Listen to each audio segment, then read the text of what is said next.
I recently created an app for the Apple Watch to assist soccer referees.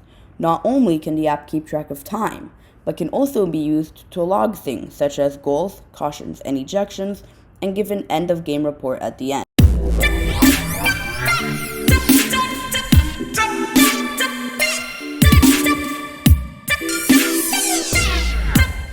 Here we are inside the app on an Apple Watch emulator. To start a new game, you can click the New Game button and enter the time in minutes. For example, 15 minutes. You can also use the New Game function and look for your time in the list. When you're ready to start the game, you can click Start. It will keep track of time not only with the countdown timer, but also with a stopwatch, as filling out the game cards requires the time elapsed. You can pause the timer with the pause button and resume it with the same button. Pressing and holding the button will allow you to log actions, such as goals, cautions, ejections, and also ending the half early. For example, let's say a goal was scored by the home team, and let's say player 55.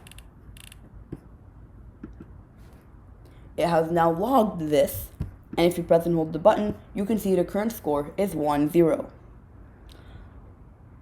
If you're logging cautions and ejections, it's also pretty simple. You select, let's say, caution by away team, player 0-0. We will now select the reason, let's say, unsportsmanlike behavior, or UB. It has now logged the player has received a caution for that reason. It also logged the time when all events occurred. Let's say the player gets a second yellow card. Caution, away, 0-0. And let's say this one was for persistent infractions, or PI. It will warn us that the player was already given a caution, and this is his second caution. And it will automatically eject the player, as receiving 2 cautions is equal to an ejection. However, you make the final decision whether you want to eject them or not. I'm going to say yes. Now let's end the half early. That sound you just heard was the emulation of a haptic feedback. On the real Apple Watch, it will trigger the haptic feedback button in the pattern you heard. Now, as you can see, the count up timer is still going. I purposely left this one running just so you can see how much you're going over. Now let's end the half. It will automatically start a halftime clock.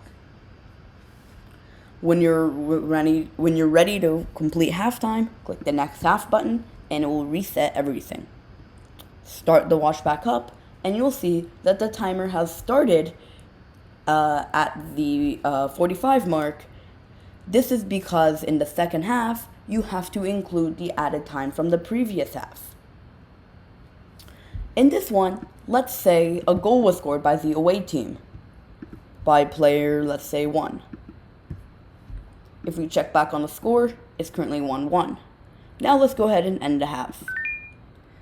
Now let's go ahead and end the game, and it will give us our final game report. We'll see the final score is 1-1, and if we scroll down, we'll see a weird format of report, but it's simple to understand.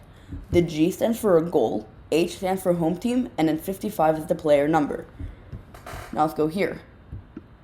We have a caution by the away team for unsportsmanlike behavior, player 0-0. A caution by the away team for persistent infractions, player 0-0. Ejection on the away team for their second caution, player 0-0. And finally, a goal for the away team by player 1.